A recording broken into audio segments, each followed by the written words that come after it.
Today on SCC, the crew tried to make sense of a confusing sports card market. Then later, bust out the tinfoil hats for a Trae Young conspiracy. Coming up now on SCC.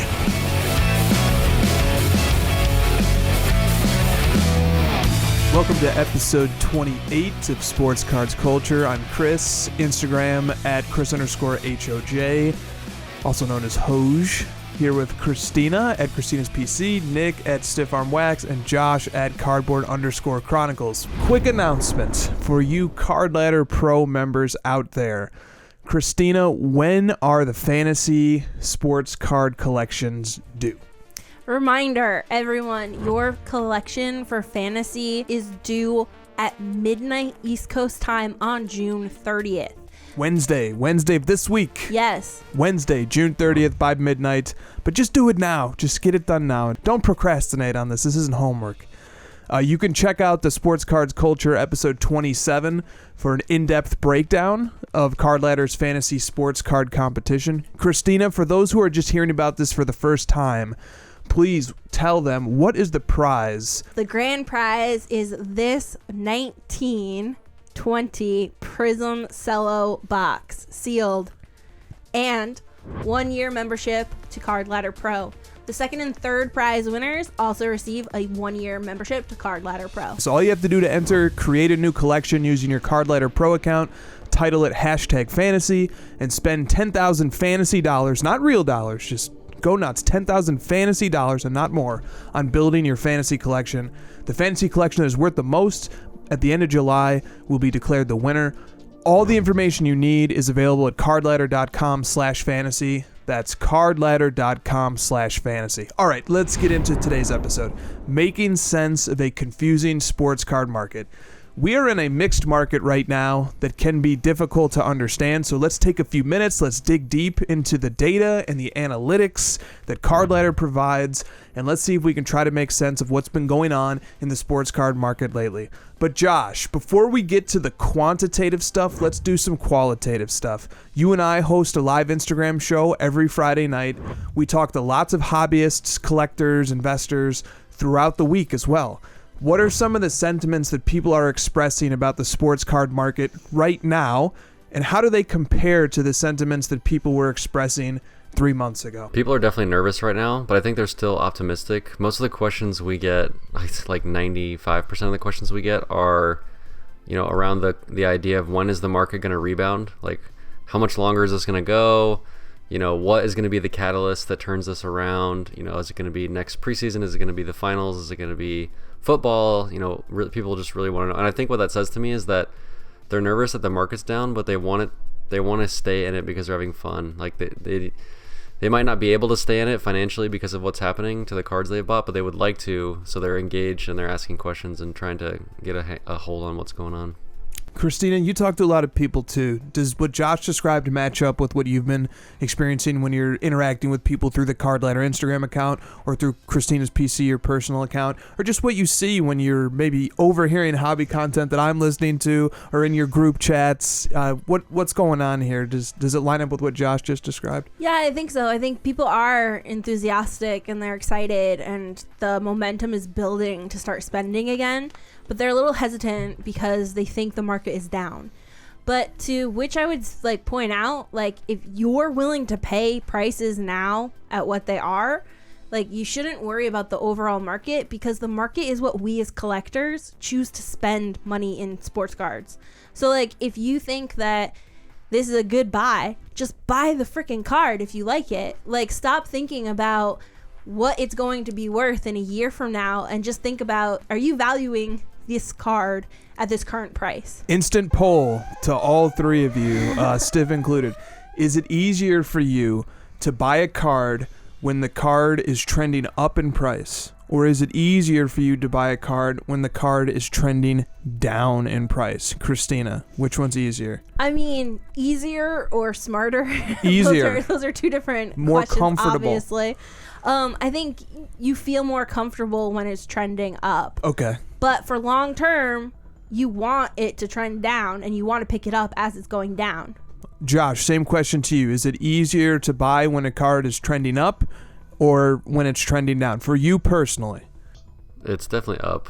I mean, psychologically up, but also because, I have such a great understanding of the market. I'm able to, if I can sense that the market's going up, I can just more quickly act on things and find things quicker because of my experience. And so it's just easier that way. But I mean, it's more like a psychological thing. It's just a lot easier for you to be like, well, I know this is going up, so easy buy. Even though, like Kristina said, it's smarter to do the opposite. And it is interesting how those two are at odds. The thing that feels comfortable isn't always the wisest move. Nick, is it easier for you to buy a card when it's on its way up or when it's on its way down? See, yeah, to me, I always want to buy if I think the card is undervalued. Just in my head, like if I think the card should be going for more. So usually and I always think I missed it. If the card is on its way up, I'm like, I just missed the card. I shouldn't buy it now. But it's And good. you, My opinion's Christopher? nothing. It's definitely easier to buy when it's on its way up. I think that's true, but I'm glad Stiff gave voice to the other side because there are people who see it that way too. Let's get back to the topic of the market here.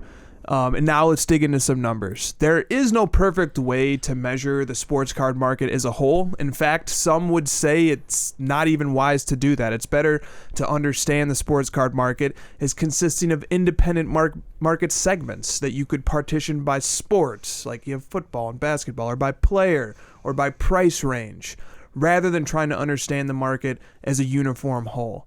But with that sentiment in mind, let's cautiously try to understand the market as a whole, and let's look at some macro measurements of the sports card market, and then we'll also look at some of its segments. So using the Card Ladder Index, which tracks 50 frequently transacted, iconic, high market cap sports cards, I will give you 3 data points. Number 1, the index was worth $12,980 on January 1st, 2021. It was worth $30,221 on March 8th, 2021, and it's now worth $20,738. So Josh, basically the story that the Card Ladder 50 is telling us is that the market has doubled, or a little less than doubled, in between January 1st and now. But we also had this manic period of growth where it tripled between January 1st and early March. So 2 things are true. The market has doubled since January 1st, but it's also down 33% from the peak in March. How do you make sense of what's happened so far in 2021? I was talking to a friend today, and he was telling me that he thinks the market is back to where it was a year ago, and that's sort of sort of tells the story for me of what people feel right now versus what's reality. So to me, it's just that the reality is things went up way too fast, too quickly, and that's the main driving force for the reason it's come back down. And it hasn't even come back down, like you're pointing out, near to what it was even just 6 months ago, which is incredible still. It almost feels like, there's still room for it to go down and sort of get back to sanity levels, but the overall feeling that people have is still that it's down back to like a year ago, or it's so far down that people are willing to leave and whatever. But still, the data speaks for itself, and that's the point of the CL50 is like we can accurately go and point at data to tell the story we're trying to tell. Well said. Okay, let's now talk about some cards that have set record highs within the last week and that are bucking this trend that we just described that's happening with the CL50. The first one up is the 2000 Metal, number 267 Tom Brady PSA 10. This card has a population of 185. Here is how this card has performed over the last 6 months according to Card Ladder. It sold for $2,699.99 on December 31st.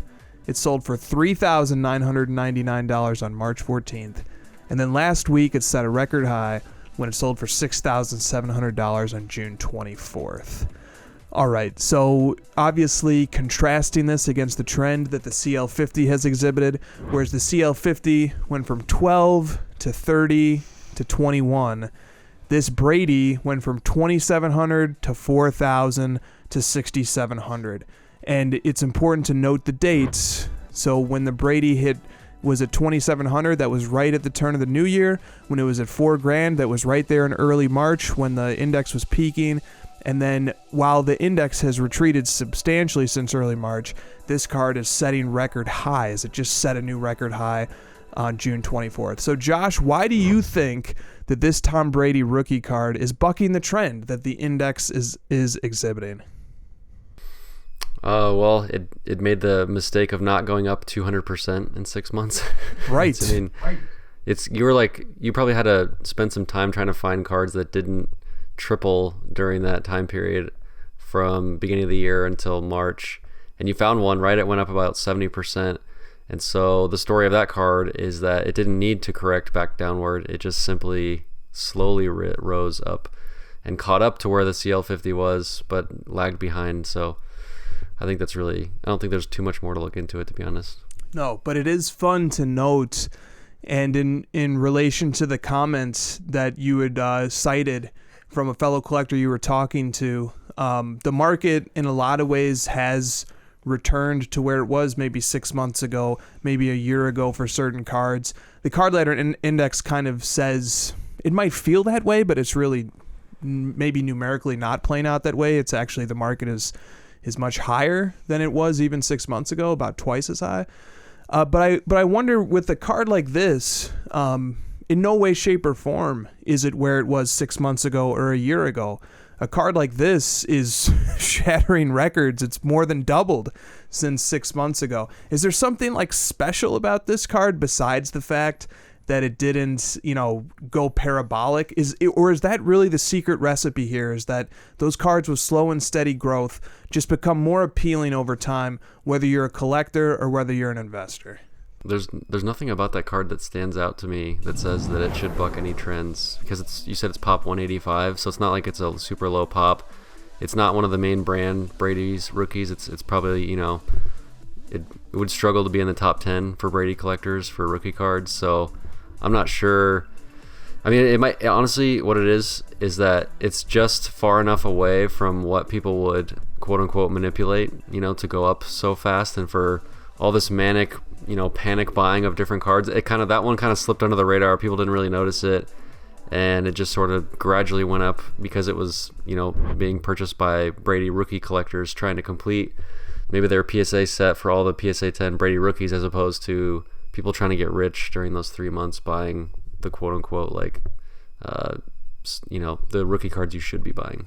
Love it. Love it. That really many insightful things there. Looking at a picture of this card. Mm-hmm. Beautiful card. Beautiful card. Are you ready to start our Tom Brady collection? Always. Okay, that's what I thought. I'll even go further and say I like this more than the Bowman Chrome.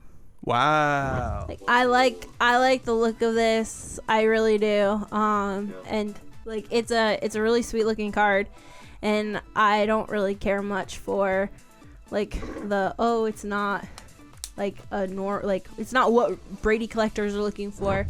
Well, I'm not looking for what other collectors are looking for. I'm looking for cards that speak to me, and I really enjoy this card. I like how he comes out of a pixelated, faded background. Just because this card has been on a steady upward trajectory and has outperformed the index, that doesn't mean that it always will. Right. Okay, so that's a good caveat to put in place here. We could come back in 3 months and talk about this card, and its value could be cut in half, or it could be double. But it's interesting to try and identify if there are things that make these cards unique. All right, next up is the 1997 Skybox Premium Thunder and Lightning Michael Jordan insert in a grade of BGS 8.5. This card has a population of 28. Here are the last 3 sales of this card. Thank you to the Card Ladder database for these data points. It sold for $1,800 in November of last year. It next sold for $2,800 in April of this year, and then it set a new record high last week when on June 23rd, the 1-year anniversary of the Card Ladder soft launch, it sold for $3,150. So $1,800 to $2,800 to $3,150. Kristina, we've been collecting and studying the market on 90s Jordan inserts and parallels for years. Why do you think that this card has been immune to the drastic price swings this year? This is a card that I personally don't really like the look of. Like the lightning that's like coming off of like. So that's the key, the ugly cards. Yeah, I mean, I Okay. think that it goes to like the art of cards, where like some people like it and some people don't. Just like art, like no one ever is going to agree 100% on if something looks good. So can I identify something Yeah. here? So it's almost like Josh's observation about the Brady Medal rookie, your observation about this Thunder and Lightning Jordan rookie. It's like these are cards that just for whatever reason aren't really main staples of what people are looking for. And so they've just kind of ridden the coattails of the market without ever going too high. They've just sort of just existed in the wake of the main cards. And that's been like really steadying and a smoothing, calming influence. Nobody's going manic over these cards, right? If we look at the market as a whole and we just step back and we even like flatten out that bump in March where the market was going manic, you see a steady incline. So when these cards that aren't like sought after by huge collectors or by a big number of collectors don't have that huge peak and then fall, we just see the steady incline, which is the sports card market. Very interesting. Josh, this MJ insert is up 72% since last November. That puts it on par roughly with the CL50 over the same period. The difference is that this MJ insert never got sucked into the volatility like we were saying. It just sold 3 times, and each time it was a relatively modest new all-time high, where you contrast that against the CL50 where you go from 12K to 30K back to 21K. Talk about the difference between owning cards, like psychologically, owning cards that have these dramatic swings in the short term versus cards that just grow slowly and consistently over a longer time horizon. It's definitely a lot easier on the stress levels and the, maintenance of one's hair and heart on the latter, because it's like watching one of these playoff basketball games where a team goes up by 20 and you just get these crazy highs and you're just so excited, and then all of a sudden the other team comes back and makes a run and now you're only up 5, and it's like, would you rather have just had a steady flow of the game up 5 and like feeling confident, or that you just blew this huge lead and you just got outscored by 15? It's like, which is the feeling you prefer? I definitely prefer the latter of the steady. You know what I was thinking of though during all this discussion? Do you remember, Chris, when we were doing crossover, probably like right in the middle of all the craziness, and everyone was like asking us like, well, I still want to get into cards, but I don't know what to buy. All the cards that I'm looking at have gone up so much. What can I do? And we started poking through the ladder and trying to find sort of more quote unquote like oddball cards of the GOATs. And these 2 cards you pointed out are exactly 2 of the cards we would have pointed out. It's like, this one's only gone up 50%. And the pop is low. People aren't really talking about it. It's probably like the 40th best Jordan card you could buy, relative to people's rankings and whatever. But same with that Brady, and I think that's what we're seeing now is like those are the cards that never really have gotten the shine, but they just sort of, like you said, ride the wave of the market, and here they are, slow and steady as they go. Super interesting stuff there. Let's talk about one more card. The 1933 Gaudy number 144 Babe Ruth PSA 5. This card has a population of 107. Here are its last 3 sales per card ladder. It sold for $20,000 last December. It sold for $30,750 in March, on March 12th, right at that peak. And then it sold for $38,000 on June 17th. One question on this one for Josh so that we don't end up beating a dead horse here. Josh, this Babe Ruth card has increased 89% over the last 7 months. Just like the MJ insert, it has roughly matched the performance of the CL50 over the last 6 to 7 months. But it has not experienced wild fluctuations again. What about a card like this one, like this 33 Gaudy number 144 Babe Ruth? How does this card fit into the bigger picture of the sports card market? They are pretty similar. They are similar, I know.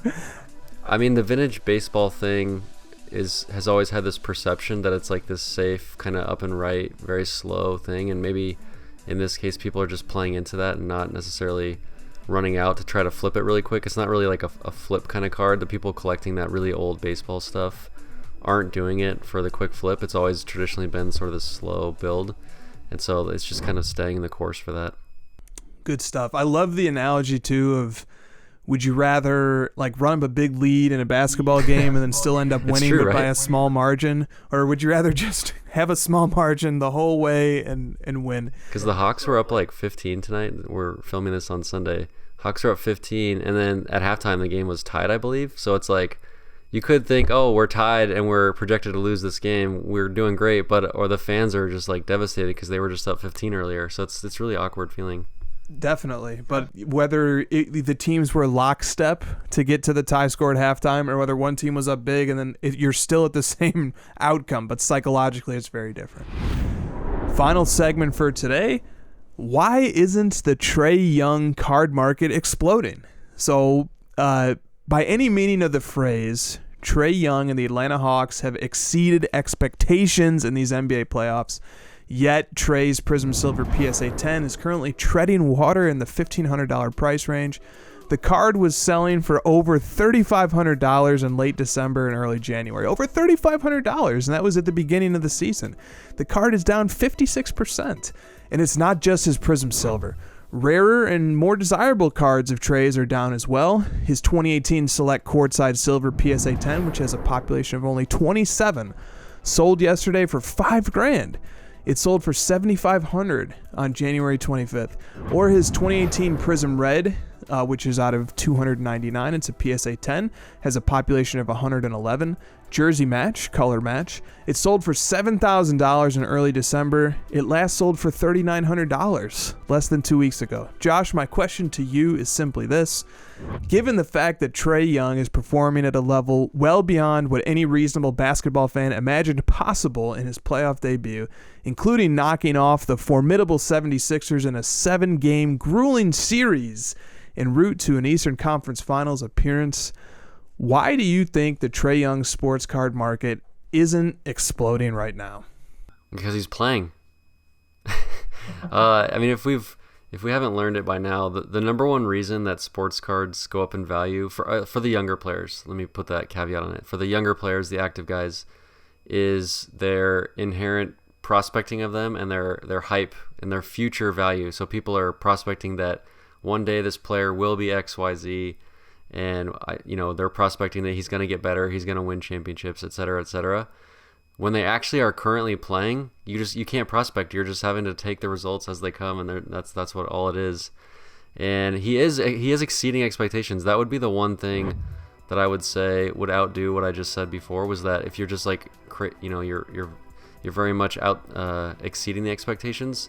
I think maybe in this case, the thought is that the Sixers like blew the series as opposed to the Hawks taking it from them. That's maybe one narrative that could be told. I mean, it's mostly about how bad Ben Simmons played, and less about how great Trae Young was. But I don't know, his stuff just had so much growth. Again, it's just kind of playing to the same thing. It just went up so much that even with strong play, it still can't maintain. It still can't maintain the growth over that long stretch of time. Well said. Because we remember Trae Young had 9 months off in between when the NBA suspended his season in 2020 and when the season resumed. And over that period of time, that was when his Prism Silver, for example, got up to $3,500. Like it quadrupled or quintupled. It went up by multiples over that 9-month period where he didn't play. Maybe everybody got a little bit ahead of themselves. I don't know. It's very difficult to think about. I just want to say, you said that he's exceeding expectations of what, quote, any reasonable basketball fan, end quote, could assume.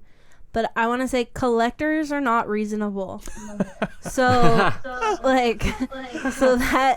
like we should just throw out that sentence. I think they might be sleeping on Trae Young a little bit right now. But I don't know. It kind of depends upon what their expectations were of Trae Young. Josh, let's close with this. What about this notion that collectors and investors have already made their bed, so to speak? This theory suggests that we all have already chosen our preferred prospects from the star-laden 2018 and 2019 draft classes, and we aren't interested in shifting our positions now. Some might even suggest that there is a conspiracy among collectors to avoid acquiring Trae Young cards or avoid giving Trae his due praise. Do you have any thoughts on this? Does this have any explanatory power? I'm usually not the tinfoil hat conspiracy guy, but I really buy this one. Like, one thing I know about collectors is that we are a prideful, stubborn bunch of SOBs. Like, we start collecting a guy, and we're gonna stick with him, and we're gonna, not want to budge. And another one is like, I'm just not gonna want to admit, as if someone personally, I said this, that Trae Young was extremely overvalued. I didn't think he was that great of a player. And I'm very stubborn, and I'm going to stay by that, and until I'm really proven wrong, and he wins like 3 championships in a row or something. Like I'm gonna really stick by that. And you see this with like hot takes in sports itself, like people like Skip Bayless, really hanging on to this like LeBron stinks thing, and it's like, come on, dude, it's been 18 years of you being proven wrong. How much more? And he's not going to, because he's too prideful. So I think we're seeing a little bit of that here in this thing. And I wish I had my little tinfoil hat, because I would wear it on this one. Good, and I like it too. It's a very thought-provoking take, and I think you when you said collectors are very prideful, it's so true, and it is collectors, right? Because if this was just investment stuff, and like with a lot of Trae cards, they're either 1/3 or 1/2 the price of like Luka, or they're similarly priced or maybe a little bit cheaper than Zion. And if it was like unambiguously clear that Trae Young is the budding superstar and the Hawks are on this path to like make return appearances to the finals or even have a shot to win, the pure, rational, calculating investor would start making those moves. But we're not dealing with cold, calculating investors when you talk about sports cards. You're talking about collectors. You're talking about pride. You're talking about ego. You're talking about hot takes and opinions and digging our heels in, and fandom. Really, fandom is what we're talking about. But the financial component complicates it. So good, fun, smart takes. Will be interesting to see how that all unfolds. That's going to do it for episode 28 of Sports Cards Culture. Remember to get your fantasy collections in. Don't be late. Don't miss out. And certainly don't come around later and say, oh, you are this great knowledge of the market. This is your chance to prove it. This is your chance right here to show what you got. See you guys next week. Thanks for watching. Tell us in the comment section below what the crew should cover next week, and don't forget to subscribe. See you next time in SCC, Sports Cards Culture.